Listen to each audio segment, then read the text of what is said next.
I'm getting a lot of questions about developing devotional habits, developing time in the Word.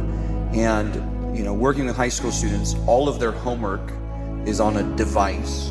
Everything is interactive, everything is sensory overload, all of their entertainment is quick. It is meant for a stupider generation. It is to entertain.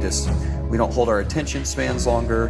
And so now you come to something like this, it's black and white, and it's hard to understand. And you start a Bible reading plan, and once you get to Leviticus, you're ready to die, kind of thing. And so how do you help these young men to see this as what the Psalms call a treasure and a delight? And even how can dads help young men understand the practices of being in this book and how to delight in this book? Yeah.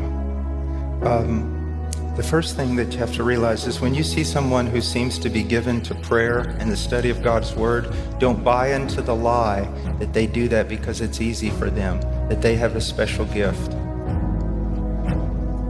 When I woke up from whatever I was, coma or whatever I was in after my heart attack, and one of the first things I noticed was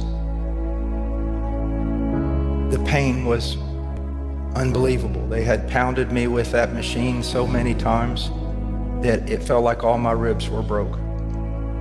And to breathe, I wanted to scream every time I inhaled. It was horrible to breathe. But what's the option?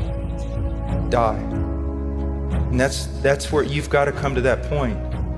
I read 3 chapters this morning, and I read in Spanish. I read out of my Spanish Bible. I read 3 chapters. I have a discipline of 3 chapters in this before I go do my studies. But just devotional reading with the Lord. And I can't tell you how many times I had to repeat a paragraph because I read it and it was like, what did I just read? Still today, it's a fight. It is a fight. Everything in my life is a fight. But the option is die.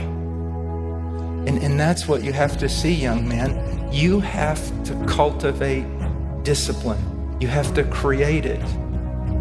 I remember when I was learning martial arts, and I thought I was gonna, just go in the first day and get to punch somebody or something. And they made me stand in a certain way, I don't know for how long, and then they made me move my hand the same way every time, and it was just getting boring. Been there for months.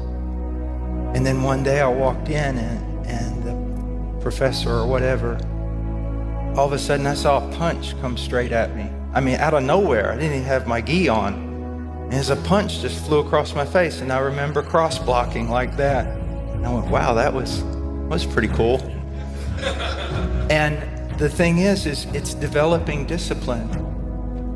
But the real issue is you haven't come to the point where you truly believe, if I don't consume this book and I don't learn to pray, I'm going to die. And you will.